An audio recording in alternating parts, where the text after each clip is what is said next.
¿Y si te dijera que estás cargando peso que no te pertenece? Que muchas de tus preocupaciones, tus enojos y tus angustias, ni siquiera son tuyas. ¿Qué pasaría si te animaras a soltarlo todo? Hoy vamos a hablar de cosas que deberías eliminar de tu vida. No para volverte alguien perfecto, sino para acercarte un poco más a la tranquilidad que tantos buscan y tan pocos encuentran. Imagina tu mente como una habitación. En esa habitación debería haber paz, claridad y espacio. Pero ahora mismo, está llena de objetos inútiles, ruidos que no cesan, voces que no te dejan dormir. ¿Quién los puso ahí? ¿Sos vos el que eligió vivir con todo eso, o simplemente lo fuiste permitiendo? El estoicismo no te va a prometer una vida sin dolor, pero sí una vida con sentido. Y parte de ese sentido surge cuando te atreves a hacer limpieza. Vamos con la primera cosa que deberías eliminar. 1. La necesidad de aprobación. Desde que somos chicos, nos enseñan a buscar aplausos. Que si sacas buenas notas, te quieren más. Que si haces lo que otros esperan, te valoran. Y así, sin darte cuenta, te convertís en un actor de tu propia vida, representando papeles para complacer a otros. Epicteto lo dijo claro: si querés ser invencible, no luches por lo que no depende de vos. ¿Y sabes que no depende de vos? La opinión ajena, el juicio externo, la validación que nunca llega. La trampa es esta: cuanto más buscas que los demás te aprueben, más lejos estás de vos mismo. Entonces, ¿para quién vivís? ¿Para ellos o para vos? Eliminar la necesidad de aprobación no significa volverte frío o arrogante. Significa empezar a escuchar tu voz interna por encima del ruido externo. Pregúntate, ¿cuántas decisiones tomaste este año solo para que otro te mire con admiración?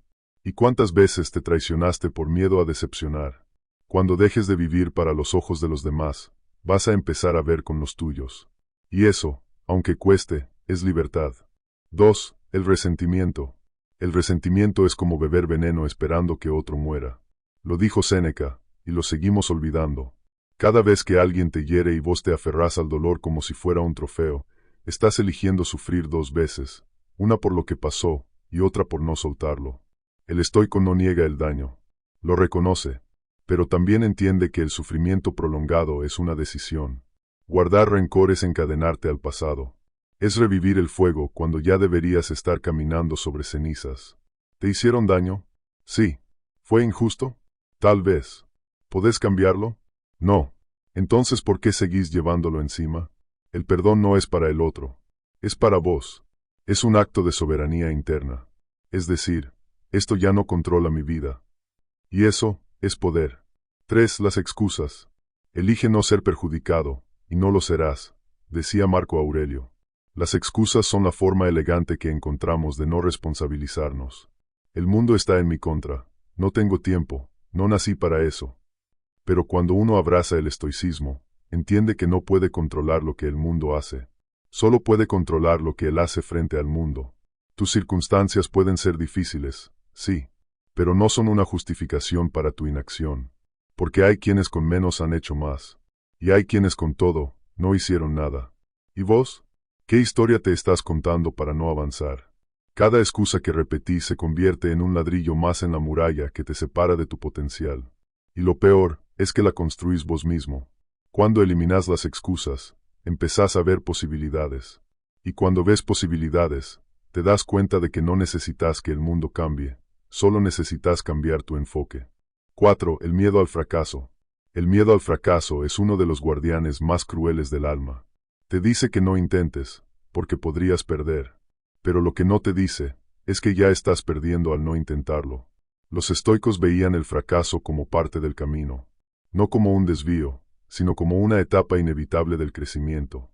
Fracasar no te quita valor. No hacer nada, sí. Epicteto decía, no es lo que te ocurre lo que te daña, sino tu opinión sobre ello.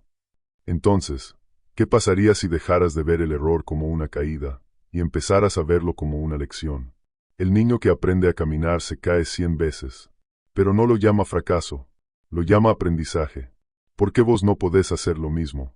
Eliminar el miedo al fracaso es volver a ser aprendiz. Es darte el permiso de intentar, aunque no salga. Porque lo que más te fortalece no es ganar, sino avanzar a pesar del riesgo. 5. La comparación constante.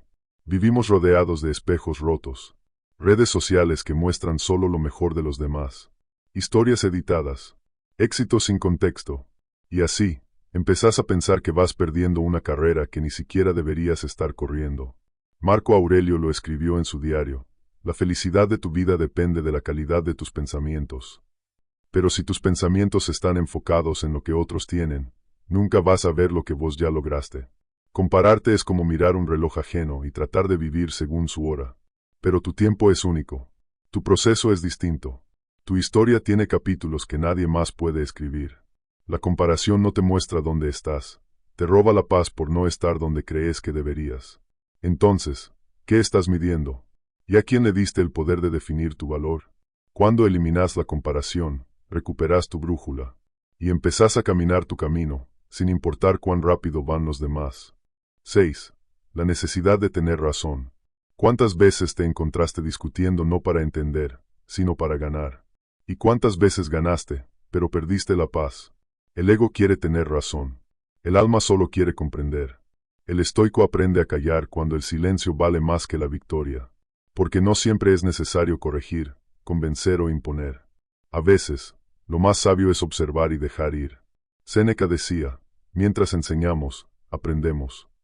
Pero nadie aprende en medio del orgullo. La verdad no necesita ser gritada. Se sostiene sola, como una piedra firme en medio del río. Eliminar la necesidad de tener razón no es rendirse. Es elegir tus batallas. Es valorar la armonía por encima del aplauso. Pregúntate, ¿cuántas veces hablaste solo para probar tu punto? ¿Y cuántas veces te escuchaste a vos mismo más que al otro? Cuando soltás esa necesidad, algo se abre. Un espacio donde el diálogo puede florecer. Donde no hay vencedores ni vencidos. Solo entendimiento. 7. El exceso de control. Intentar controlarlo todo es una forma elegante de vivir con miedo. Miedo a lo que puede salir mal. Miedo a lo que no entendés. Miedo a no tener el poder. Pero el estoicismo enseña algo liberador. No estás al mando del universo, pero sí de vos. Marco Aurelio repetía a sí mismo: aceptá lo que no podés cambiar. Cambia lo que depende de vos. Y ahí está el equilibrio. Soltar el control no es resignarse. Es confiar. Es decir, hago mi parte, y lo demás lo dejo fluir. Controlar a las personas, las emociones, los resultados, es una guerra perdida. Pero cuando dejas de resistirte, cuando aceptas la incertidumbre, aparece la serenidad. Entonces, ¿qué estás intentando controlar hoy, que deberías simplemente dejar ser? 8. El ruido mental. Vivimos saturados. Noticias, opiniones, notificaciones, pensamientos que no se detienen. Tu mente se ha vuelto un campo de batalla donde pelean ideas que ni siquiera elegiste. Y lo peor es que confundimos ese ruido con claridad. Pensamos que pensar más es entender más. Pero muchas veces, pensar menos es ver mejor. Séneca lo decía sin rodeos: la vida es larga si sabes cómo vivirla. Pero si tu mente está atrapada en el ruido, cada día se vuelve una fuga de energía. El estoicismo propone una práctica simple pero profunda: el silencio. Un momento de pausa. Un espacio para observarte sin juzgarte. Para separar lo que es importante de lo que simplemente hace bulla. No podés eliminar todos los ruidos del mundo. Pero sí podés elegir a cuáles les das tu atención. Y la atención es el recurso más valioso que tenés. Así que pregúntate, ¿en qué estás gastando tu mente? ¿Lo que escuchaste eleva o te agota? Cierre emocional. Estas son solo algunas de las cosas que podés empezar a eliminar de tu vida. No todas de golpe. No todas al mismo tiempo. Pero sí una por una. Como quien limpia una habitación, abriendo las ventanas y dejando entrar el aire fresco. Eliminar no es perder. Es hacer espacio. Para la calma. Para la presencia. Para lo que sí importa. Y ahora que llegaste hasta acá, la pregunta final no es ¿qué deberías soltar? Sino algo más profundo. ¿Quién serías si lo soltaras todo? Ahí está la verdadera libertad. No en acumular, sino en dejar ir. No en tener más, sino en necesitar menos. El camino estoico no es fácil, pero sí es claro. Y empieza, como todo lo esencial, con una elección. Hoy puede ser ese día. Gracias por haber llegado hasta el final del video. Si algo de lo que escuchaste hoy te hizo reflexionar, si sentiste aunque sea por un momento que hay cosas que podrías soltar para vivir con más calma, entonces este canal es para vos. Suscríbete y activa la campanita para no perderte los próximos videos. Cada semana compartimos ideas estoicas, reflexiones profundas y herramientas para construir una vida más consciente y fuerte por dentro. Tu crecimiento es un viaje, y no tenés que hacerlo solo. Gracias por estar acá. Seguimos caminando juntos,